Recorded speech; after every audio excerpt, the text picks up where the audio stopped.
नमस्कार प्रिय विद्यार्थियों, आप सभी का स्वागत है आपके अपने YouTube channel Shukla study point में। आज की वीडियो के माध्यम से हम लोग चर्चा करेंगे बीए बीएससी बीकॉम के थर्ड सेमेस्टर के बारे में। दीनदयाल उपाध्याय गोरखपुर विश्वविद्यालय के माइनर कोर्स में या वोकेशनल कोर्स में कहीं पर भी आपका मॉडल जो है आपका प्रयोजनमूलक हिंदी वाला जो पोर्शन है वो आता है, तो उससे आपका 50 एमसीक्यूज क्वेश्चंस आते हैं। वैसे मैं चर्चा करूँगा 100 एमसीक्यूज के बारे में आज विस्तार से और चीज़ों को समझाते हुए चर्चा करूँगा। बहुत ही बारीकी के साथ आपको बताने का भी प्रयास करूँगा। प्रयोजनमूलक Hindi BA BSc BCom BSc जीबीएससी होम साइंस कहीं पर भी अगर प्रयोजनमूलक हिंदी के क्वेश्चंस पूछे जाते हैं ऑब्जेक्टिव, तो आप इस वीडियो को अंत तक देख लीजिएगा, ठीक है। पहला क्वेश्चन आपकी स्क्रीन पर आ चुका है, सभी लोग देखने का प्रयास करेंगे। वीडियो को शेयर कर दीजिएगा और लाइक भी कर दीजिएगा। पहला क्वेश्चन आपकी स्क्रीन पर आ चुका महोदय। पहला प्रश्न क्या है, प्रयोजनमूलक हिंदी का सीधा संबंध किससे होता है? तो प्रयोजनमूलक हिंदी का संबंध होता है ज्ञान विज्ञान एवं तकनीकी क्षेत्रों में व्यवहारिक उपयोग से, ठीक है। ऑप्शन नंबर इसका बी करेक्ट आंसर हो जाएगा। यहाँ पर व्याख्या भी दी मैंने लिख रखी है, आप इसको पढ़ लीजिएगा, ठीक है। हालांकि मैं तीव्र गति से पढ़ूंगा। प्रयोजनमूलक हिंदी का अर्थ होता है किसी विशेष प्रयोजन यानी उद्देश्य के लिए प्रयुक्त होने वाली हिंदी जिसका सीधा संबंध, जैसे कार्यालयों में यानी ऑफिस में जिस हिंदी का प्रयोग करते हैं उसको हम कार्यालयी हिंदी कहते हैं, तो वो भी प्रयोजनमूलक हिंदी कही जाती है। जैसे बैंक की हिंदी, संचार यानी कहीं पर आप बातचीत कर रहे हैं वो हिंदी, विज्ञान में प्रयुक्त शब्दावलियाँ, ये सब जो होती हैं ये प्रयोजनमूलक हिंदी के अंतर्गत आती हैं। जैसे कि आप बीए के सेकंड सेमेस्टर में जब आप कार्यालयी हिंदी पढ़ते हैं तो वो सब चीज़ें आपकी इसी में आती, व्यवहारिक उपयोग में होता है, वो प्रयोजनमूलक हिंदी कही जाती है। दूसरा क्वेश्चन से, प्रयोजनमूलक हिंदी का दूसरा क्या नाम है? साहित्यिक हिंदी नहीं, व्यवसाय मूलक हिंदी या कार्यात्मक हिंदी या कार्यालयी हिंदी कह सकते हैं इसको। ऑप्शन नंबर इसका बी राइट आंसर हो जाएगा, ठीक है। यानी इसको फंक्शनल हिंदी या प्रैक्टिकल हिंदी कहते हैं, इसीलिए इसे कार्यात्मक या व्यवसाय मूलक हिंदी भी कहते हैं। तीसरा प्रश्न है, प्रयोजनमूलक हिंदी की सबसे प्रमुख विशेषता क्या है? इसकी सबसे प्रमुख विशेषता है परिभाषिक शब्दावली का प्रयोग होता है और अर्थ की एक रूपता होती है, यानी इसमें जो शब्द का प्रयोग होगा उसके कोई दूसरे अर्थ नहीं निकलेंगे। लेकिन साहित्यिक हिंदी में क्या होता है बाबू, साहित्यिक हिंदी में जैसे कोई भी शब्द है तो उसके कई अर्थ हो सकते हैं, उसके भावार्थ हो सकते हैं, ठीक है। व्यंजनार्थ, लक्षार्थ, कई सारी चीजें हो सकती हैं, उसमें सब शक्तियों का प्रयोग होता है, अलंकार मुहावरा इन सभी का प्रयोग हो सकता है साहित्यिक हिंदी में। जबकि कार्यालयी हिंदी में या प्रयोजन मूलक हिंदी की बात की जाए, इसमें आपको अलंकारिक शब्दों से बचना होता है। इसमें आपको जो कहा जा रहा है उसका वही अर्थ है, परिभाषिक शब्दावलियों का प्रयोग करना है, ऐसे शब्द जिनकी परिभाषा निश्चित होती है, जिसका कोई दूसरा अर्थ नहीं होता है, वही सेम अर्थ होता है हमेशा हर जगह पर। सी ऑप्शन करेक्ट आंसर हो जाएगा। परिभाषिक शब्दावली के कारण प्रत्येक शब्द का अर्थ निश्चित और असंदिग्ध होता है, जो प्रयोजन मूलक भाषा के लिए अनिवार्य होता है। चौथा प्रश्न है, प्रयोजन मूलक हिंदी के प्रमुख या मुख्य क्षेत्र कौन से हैं? तो केवल कविता कहानी इसमें नहीं होता, ना नाटक उपन्यास होता है। कार्यालयी पत्राचार, वाणिज्य, विधि, संचार, पत्रकारिता के क्षेत्र में जिस हिंदी का प्रयोग करते हैं उसको हम प्रयोजन मूलक हिंदी के नाम से जानते हैं। ऑप्शन नंबर इसका सी करेक्ट आंसर हो जाएगा, ये बात ध्यान रखेंगे। पांचवा क्वेश्चन से, प्रयोजन मूलक हिंदी में प्रयुक्त होने वाली शब्दावली को क्या कहते हैं? उसको हम परिभाषिक शब्दावली कहते हैं, यानी टेक्निकल टर्मिनोलॉजी। ऑप्शन नंबर इसका बी राइट आंसर हो जाएगा। परिभाषिक शब्दावली वह शब्दावली है बेटा जिसका प्रयोग किसी विशिष्ट ज्ञान विज्ञान के क्षेत्र में होता है और उसका अर्थ उसी क्षेत्र में सुनिश्चित हो जाता है कि इसका यही अर्थ होगा और वैसा दूसरा कोई दूसरा शब्द नहीं बनाया जाएगा। जैसे डेबिट कार्ड हो गया, क्रेडिट कार्ड हो गया, इनका प्रयोग वाणिज्य में किया जाता है। जैसे बैंकों में तमाम प्रकार के दस्तावेजों का प्रयोग होता है, तो उसमें भी अलग अलग शब्दावलियों का प्रयोग होता है। अगला, परिभाषिक शब्दावली के लिए सटीक अंग्रेजी शब्द क्या होता है? इसके लिए हम लोग टेक्निकल टर्मिनोलॉजी शब्द का प्रयोग करते हैं। ऑप्शन नंबर इसका बी राइट आंसर होगा, ठीक है। सातवां क्वेश्चन आप देखेंगे, भारत सरकार के कार्यों में प्रयुक्त होने वाली हिंदी को क्या कहते हैं? भारत सरकार के कार्यों में प्रयुक्त होने वाली हिंदी को हम लोग क्या कहते हैं? राजभाषा हिंदी के नाम से जानते हैं, ऑफिशियल हिंदी के नाम से जानते हैं। Option number B correct answer होगा। भारतीय संविधान के अनुच्छेद 343 के अनुसार संघ की राजभाषा हिंदी होगी और लिपि देवनागरी होगी, जिसका उपयोग सरकारी कार्यालयों में प्रयुक्त किया जाएगा। आठवां प्रश्न, प्रशासनिक हिंदी का मुख्य कार्य क्षेत्र क्या है? प्रशासनिक हिंदी सरकारी कार्यालयों में और दैनिक पत्राचार या कार्य के निष्पादन में इसका प्रयोग होते हैं। प्रशासनिक हिंदी में किसी भी प्रशासन में, ठीक है। नौवां प्रश्न आप देखेंगे, जब किसी नियम, आदेश या नीति को जनसाधारण की जानकारी के लिए प्रकाशित किया जाता है तो उसे क्या कहते हैं? उसको ज्ञापन कहते हैं, मेमोरेंडम या अधिसूचना। मेमोरेंडम माने होता है आपको कोई चीज के बारे में ज्ञापन करवाना कि भाई आपके बारे में चीजें हैं। अधिसूचना नोटिफिकेशन या परिपत्र यानी सर्कुलर परिपत्र होता है। जब किसी नियम, आदेश या नीति को जनसाधारण की जानकारी के लिए प्रकाशित किया जाता है तो उसको अधिसूचना यानी नोटिफिकेशन कहा जाता है, ठीक है।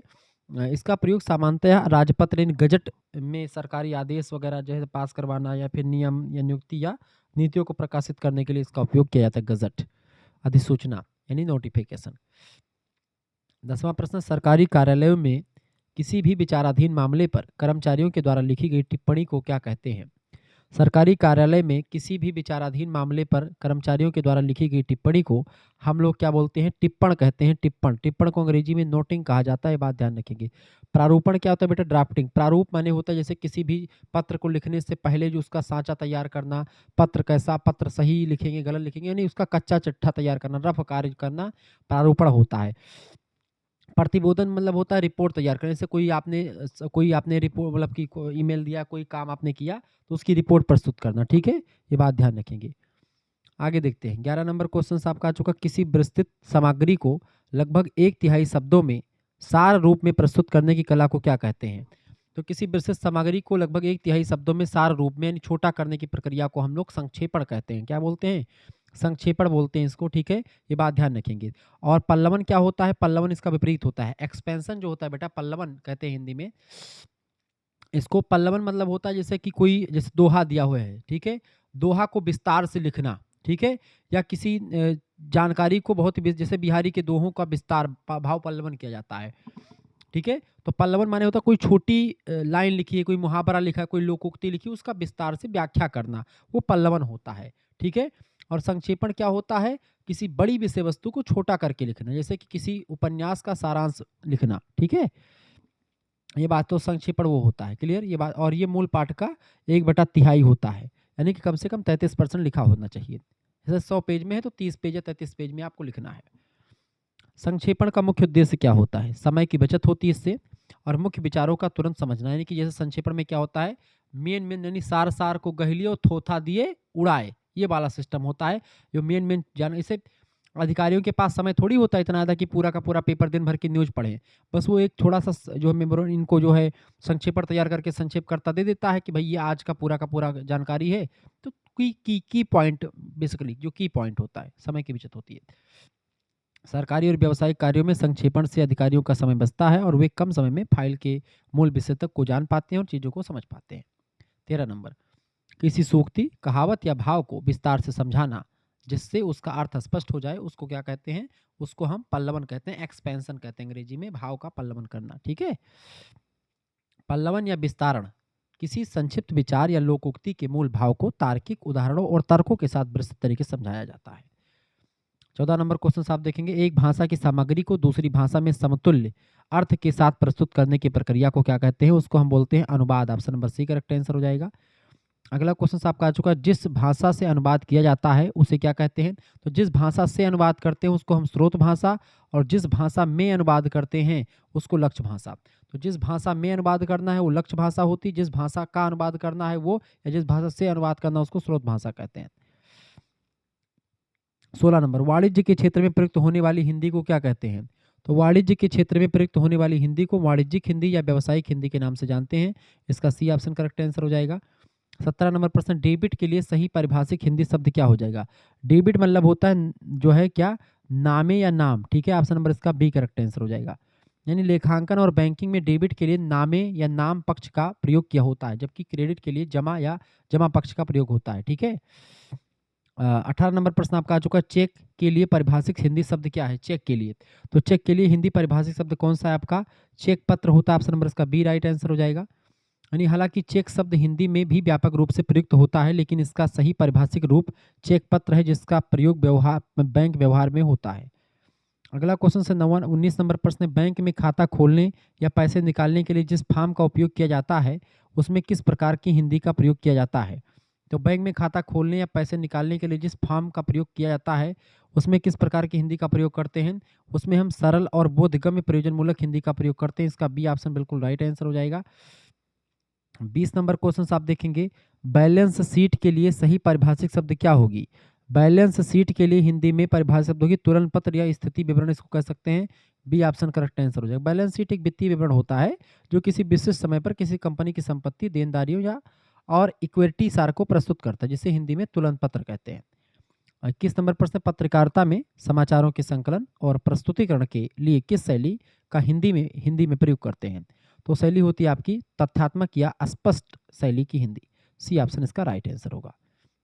22 नंबर, समाचार पत्र में किसी विषय पर संपादक के द्वारा लिखे गए विचारात्मक लेख को क्या कहते हैं?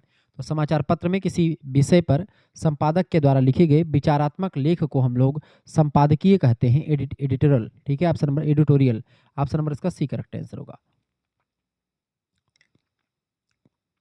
23 नंबर प्रश्न है, संचार यानी कम्युनिकेशन के लिए परिभाषिक हिंदी शब्द क्या है? कम्युनिकेशन यानी संचार के लिए परिभाषिक हिंदी शब्द होता है आपका संप्रेषण। ऑप्शन नंबर इसका बी राइट आंसर हो जाएगा। अगला क्वेश्चन आपका आ चुका 24 नंबर क्वेश्चन से, दूरदर्शन और रेडियो पर समाचार वाचन में किस प्रकार की भाषा का प्रयोग आवश्यक होता है? दूरदर्शन और रेडियो पर समाचार वाचन में किस प्रकार की भाषा का प्रयोग होता है?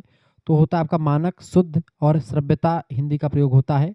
मानक, शुद्ध और श्रव्यता युक्त हिंदी का प्रयोग होता है। ऑप्शन नंबर इसका बी करेक्ट आंसर होगा। 25 नंबर, पत्रकारिता में प्रयुक्त होने वाली उल्टी पिरामिड शैली यानी कि इन्वर्टेड पिरामिड स्टाइल का संबंध किससे होता है? तो समाचार लेखन यानी न्यूज राइटिंग से होता है। Option number C correct answer होगा। उल्टी पिरामिड शैली में सबसे महत्वपूर्ण जानकारी शीर्षक को सबसे पहले और घटते महत्व के क्रम में अन्य जानकारी को बाद में रखा जाता है, जिससे मेन हेडिंग को लोग पढ़ पाए। 26 नंबर क्वेश्चन से, वैज्ञानिक तथा तकनीकी शब्दावली आयोग, commission for scientific and technical terminology, CSTT कहते हैं इसको शॉर्ट फॉर्म में, इसका मुख्य कार्य क्या है? इसका मुख्य कार्य है ज्ञान विज्ञान की सभी शाखाओं में जो परिभाषिक शब्द हैं उनका निर्माण करना, उनका मानकीकरण करना। ठीक है, ऑप्शन नंबर इसका बी करेक्ट आंसर हो जाएगा।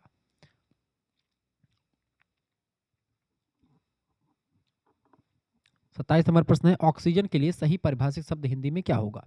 ऑक्सीजन के लिए प्राणवायु शब्द का प्रयोग किया जाता है हिंदी में। ऑप्शन नंबर इसका बी करेक्ट आंसर होगा। ठीक है, 28 नंबर प्रश्न है, विज्ञान की भाषा में किसकी अधिकता होती है? विज्ञान की भाषा में अधिकता होती है संज्ञा और विशेषण की अधिक मात्रा में प्रयोग होता है। ठीक है, क्योंकि विज्ञान की भाषा वस्तुनिष्ठ ऑब्जेक्टिव होती है, जिसमें किसी भी तथ्य या वस्तु का सटीक नाम बताने के लिए संज्ञा और उसकी विशेषताएं बताने के लिए विशेषण का अधिक प्रयोग किया जाता है। 29 नंबर क्वेश्चन आप देखेंगे, एल्गोरिदम के लिए सही परिभाषिक हिंदी शब्द क्या है? एल्गोरिदम के लिए कलन विधि का प्रयोग करते हैं, कलन विधि। ऑप्शन नंबर इसका बी करेक्ट आंसर हो जाएगा। अगला क्वेश्चन से 30 नंबर क्वेश्चन आप देखेंगे, विज्ञान एवं प्रौद्योगिकी के क्षेत्र में प्रयोजन मूलक हिंदी का उपयोग क्यों आवश्यक है? विज्ञान और प्रौद्योगिकी के क्षेत्र में प्रयोजन मूलक हिंदी का उपयोग आवश्यक है ज्ञान को सामान्य लोगों तक और उनकी मातृभाषा में पहुंचाने के लिए। बी ऑप्शन इसका राइट आंसर हो जाएगा।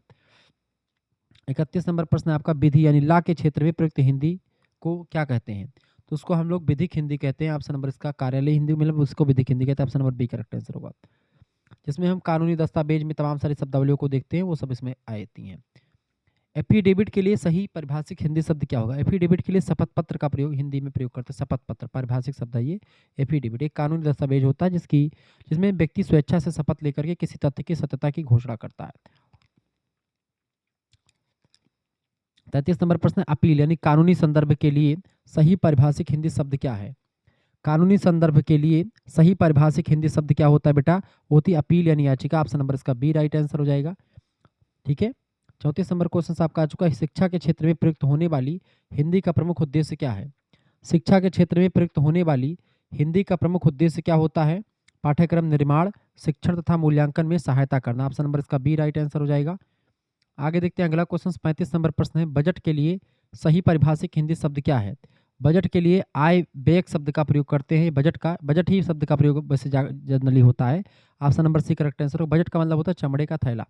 ठीक है, 36 नंबर प्रश्न है, कार्यालयीय पत्राचार का मुख्य उद्देश्य क्या होता है? कार्यालयीय पत्राचार का मुख्य उद्देश्य होता है सरकारी कार्यों का व्यवस्थित संचालन और रिकॉर्ड रखना। ऑप्शन नंबर इसका बी राइट आंसर हो जाएगा। 37 नंबर क्वेश्चन से, किसी सरकारी पत्र का अंतिम रूप जिसमें आवश्यक सुधार कर दिए गए हों क्या कहलाता है? उसको हम प्रारूपण कहते हैं, ड्राफ्टिंग कहते हैं। तो किसी सरकारी पत्र का अंतिम रूप जिसमें आवश्यक सुधार कर दिया गया हो उसको हम प्रारूपण कहते हैं। अगला क्वेश्चन आपका आज अगला प्रश्न है 38 नंबर, कॉन्फिडेंशियल के लिए सही परिभाषिक हिंदी शब्द क्या होगा? कॉन्फिडेंशियल के लिए गोपनीय शब्द का प्रयोग करते हैं। ऑप्शन नंबर इसका बी करेक्ट आंसर हो जाएगा। ठीक है, 39 नंबर प्रश्न है, सरकारी पत्र में सबसे ऊपर दाहिनी ओर क्या लिखा जाता है? तो सरकारी पत्र में सबसे ऊपर दाहिनी तरफ हम क्या लिखते हैं? पत्रांक संख्या लिखते हैं, यानी फाइल नंबर, और दिनांक वहीं पर डालते हैं सरकारी पत्र में सबसे ऊपरी ओर दाहिनी तरफ। ठीक है, ऑप्शन नंबर इसका सी राइट आंसर होगा। भविष्य के रिकॉर्ड के लिए जरूरी होता है। 40 नंबर, जब एक ही सूचना या आदेश अनेक मंत्रालयों या विभागों को भेजना हो तो किस प्रकार के पत्र का प्रयोग किया जाता है? तो जब एक ही सूचना या आदेश अनेक मंत्रालयों या विभागों को भेजना हो तो किस प्रकार के पत्र का प्रयोग करते हैं बेटा? तो होता है आपका परिपत्र यानी कि circular. Option number C correct answer होगा। अगला क्वेश्चन आपका आ चुका, सर्कुलर कई लोगों को एक एक ऑफिस से दूसरे ऑफिस, दूसरे से तीसरे ऑफिस, इस तरीके से भेजा जाता है। 41 नंबर, प्रयोजन मूलक हिंदी की व्याकरणिक संरचना कैसी होती है? प्रयोजन मूलक हिंदी की व्याकरणिक संरचना जो होती है वो मानक होती है, निश्चित होती है और सुगठित होती है। ऑप्शन नंबर इसका बी राइट आंसर होगा। 42 नंबर, अनुवाद में भाव अनुवाद से आप क्या समझते हैं? अनुवाद में भाव अनुवाद का मतलब होता है मूल भाव, मूल भाषा के भाव या विचारों को महत्व देना, शब्दों को उतना महत्व नहीं दिया जाता इसमें। बी ऑप्शन करेक्ट आंसर होगा। 43 नंबर प्रश्न आपका आ चुका है, एडहॉक के लिए सही परिभाषित हिंदी शब्द क्या होगा? एडहॉक, एडहॉक के लिए तदर्थ, हिंदी में तदर्थ शब्द का प्रयोग करते हैं एडहॉक के लिए।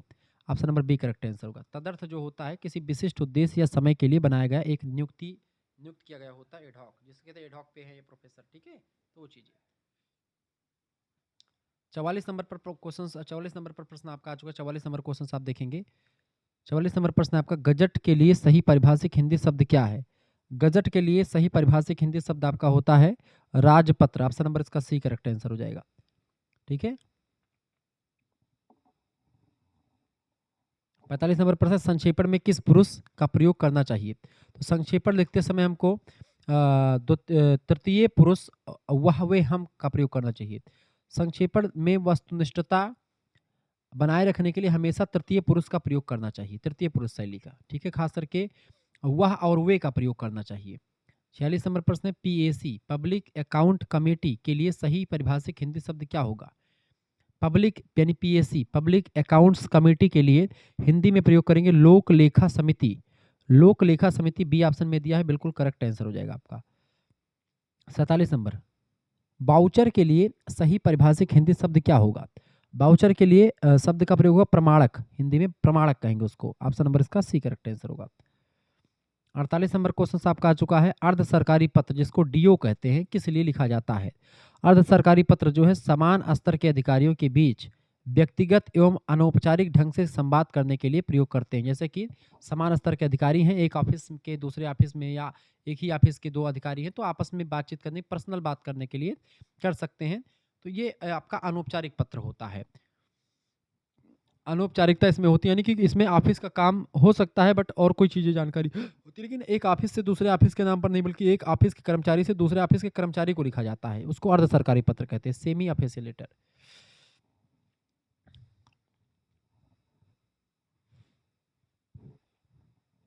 उनचास नंबर क्वेश्चन से, हिंदी में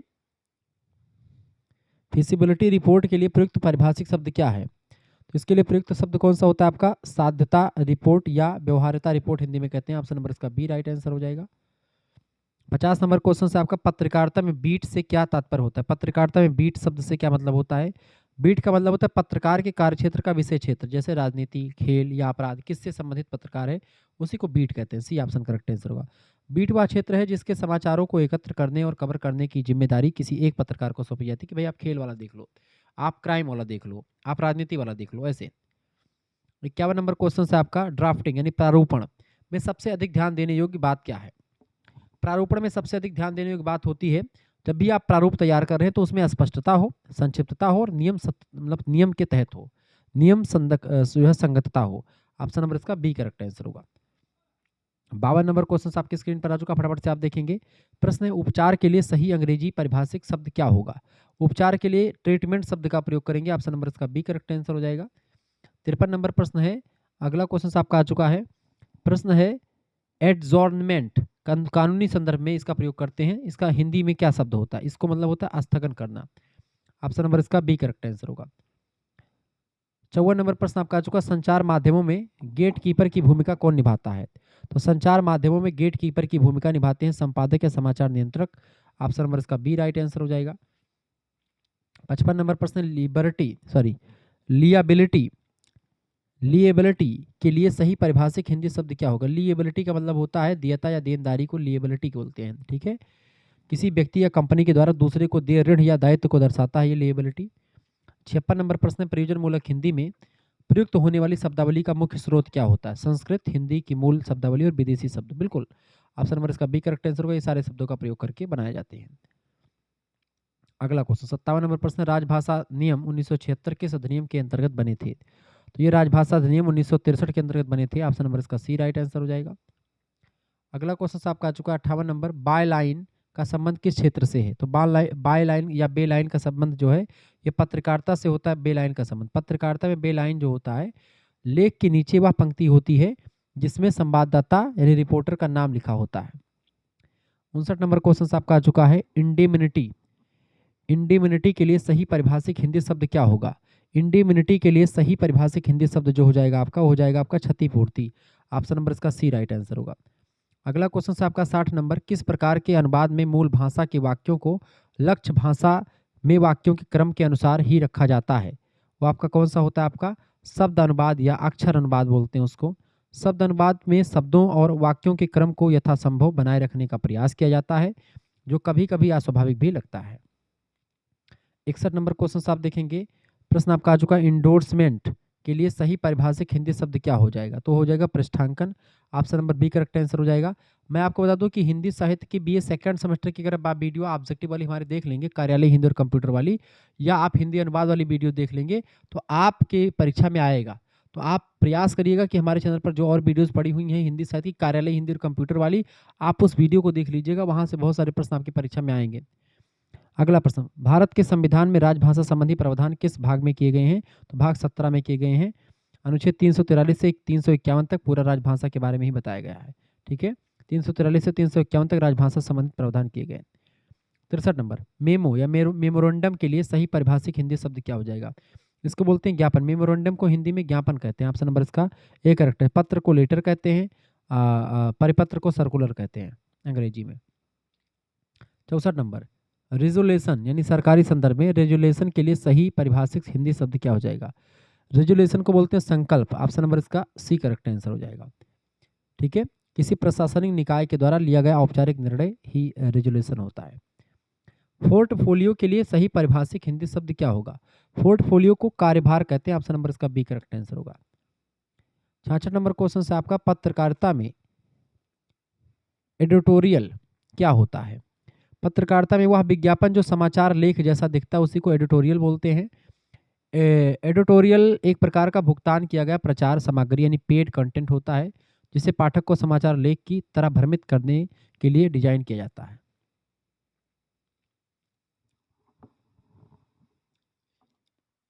ऑडिटर जनरल के लिए सही परिभाषिक हिंदी शब्द क्या है? ऑडिटर जनरल के लिए हिंदी में महालेखा परीक्षक या लेखा महानियंत्रक कहते हैं उसको। ऑप्शन नंबर इसका बी करेक्ट आंसर होगा। 68 नंबर क्वेश्चन आप देखेंगे, बढ़िया क्वेश्चन आपका आ चुका है। सर्कुलम के लिए करिकुलम के लिए सही परिभाषिक शब्द क्या होगा? करिकुलम के लिए पाठ्यक्रम। करिकुलम को पाठ्यक्रम कहते हैं। ऑप्शन नंबर इसका बी करेक्ट आंसर हो जाएगा। शैक्षणिक कार्यक्रम के लिए डिजाइन किए गए विषय और सामग्री को करिकुलम कहते हैं। को करिकुलम यानी सह पाठ्यक्रम, जैसे आपको करिकुलर वाला पेपर देते हैं। संचार माध्यमों में फीडबैक क्या होता है? संचार माध्यमों में फीडबैक जो होता है वो श्रोता या पाठक की प्रतिक्रिया होती है। ऑप्शन नंबर इसका बी राइट आंसर हो जाएगा। 70 नंबर क्वेश्चन आपका चुका, संक्षेपण में किस बात का ध्यान रखना अनिवार्य होता है? संक्षेपण में मूल विचार की क्रमबद्धता और प्रवाह यानी फ्लो आपको बनाए रखना होता है संक्षेपण लिखते समय, कि भाई कोई लाइन कट ना जाए और जो मूल है उससे थोड़ा सा हटे ना हम। 71 नंबर क्वेश्चन आपका आ चुका है, अनुवाद को मुख्य रूप से कितने प्रकारों में बांटा जाता है? अनुवाद मुख्य रूप से 3 प्रकार में बांटे जाते हैं। एक होता है शब्द अनुवाद यानी शब्द दर शब्द होता है, एक भावों का अनुवाद और एक सार अनुवाद। Option number B option correct answer होगा। 3 प्रकार के होते हैं। ट्रेडमार्क के लिए सही परिभाषिक हिंदी शब्द क्या होगा? ट्रेडमार्क का मतलब होता है, ट्रेडमार्क मतलब व्यापार चिन्ह होता है। बी ऑप्शन करेक्ट आंसर हो जाएगा।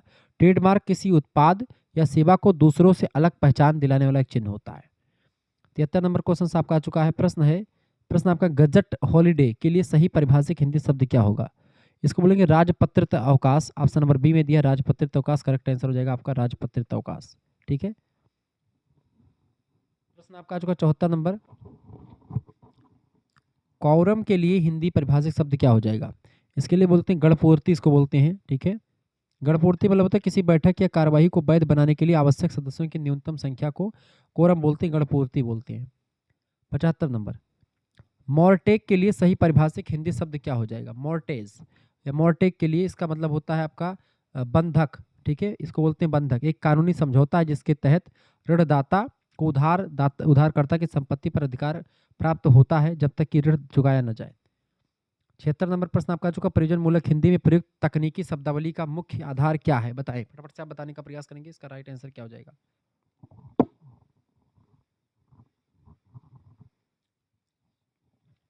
प्रयोजन मूलक हिंदी में प्रयुक्त तकनीकी शब्दावली का मुख्य आधार क्या है, तो होता है आपका अर्थ की निश्चितता और विशिष्टता। ऑप्शन नंबर इसका बी राइट आंसर हो जाएगा। आगे देखते हैं 77 नंबर क्वेश्चन आपका आ चुका, विज्ञापन के लिए किस प्रकार की हिंदी का प्रयोग होता है, तो विज्ञापन के लिए आकर्षक, सरल और रचनात्मक हिंदी का प्रयोग करते हैं। ऑप्शन नंबर इसका बी राइट आंसर होगा। आगे देखते हैं 78 नंबर क्वेश्चन आपका आ चुका है, अनुवाद की वह प्रक्रिया जिसमें कंप्यूटर या सॉफ्टवेयर का प्रयोग होता है वो क्या होती है। अनुवाद की वह प्रक्रिया जिसमें कंप्यूटर या सॉफ्टवेयर का प्रयोग होता है उसको हम मशीनी अनुवाद कहते हैं। ऑप्शन नंबर इसका सी करेक्ट आंसर होगा।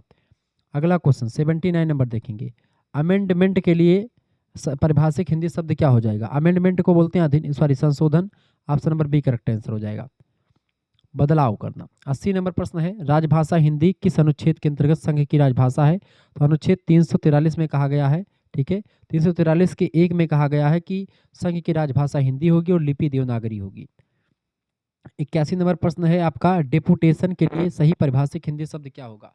डेपुटेशन के लिए बेटा प्रतिनियुक्ति शब्द का प्रयोग करते हैं हिंदी में। Option number C correct answer हो जाएगा।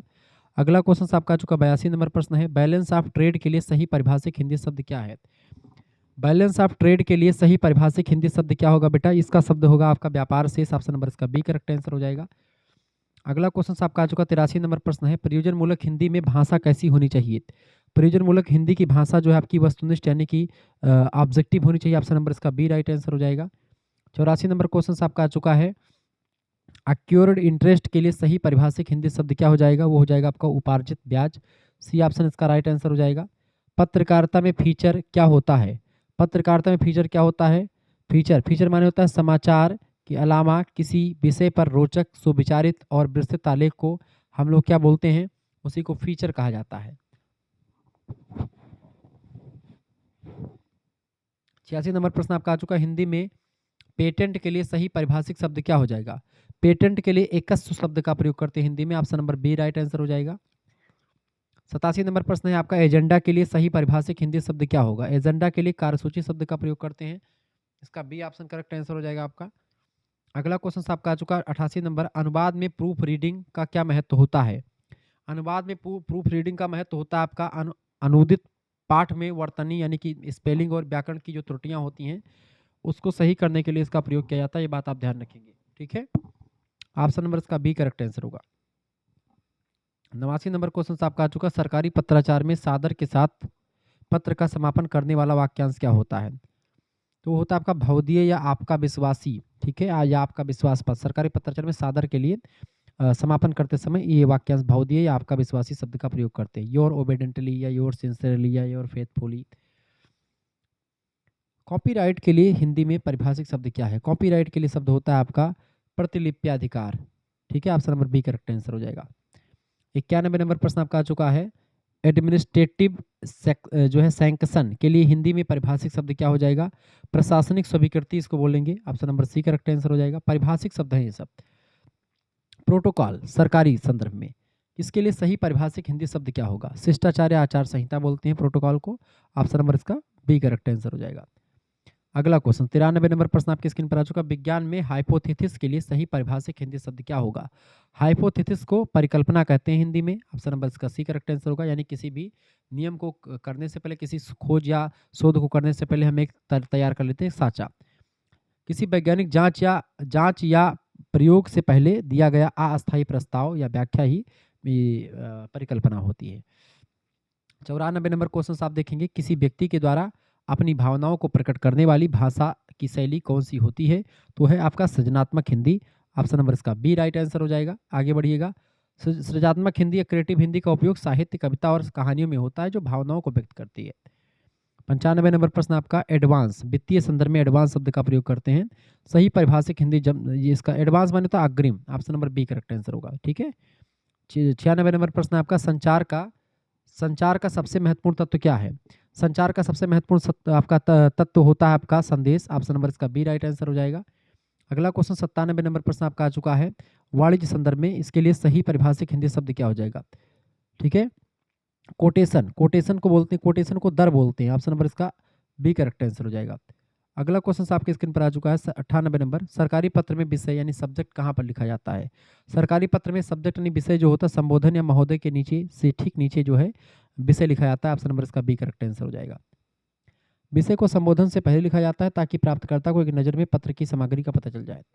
99 नंबर प्रश्न आपका आ चुका है। प्रश्न आपका आ चुका है सबफोनिया।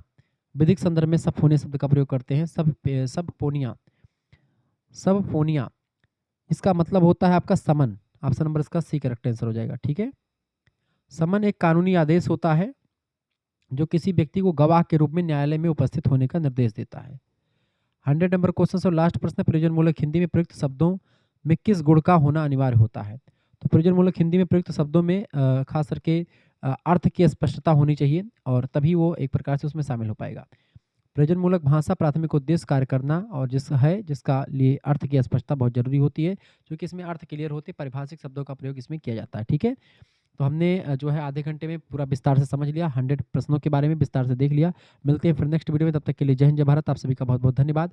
हमारे से जुड़ने के लिए इसी प्रकार से अपना प्यार दुलार बनाए रखेंगे और बाकी चैनल पर हमारे और जैसे को करिकुलर मास्टर चैनल जो है उस पर भी डीडीयू से संबंधित तमाम प्रकार की वीडियो डाली जाती है, तो उसको भी आप देख लीजिएगा। बहुत बहुत धन्यवाद।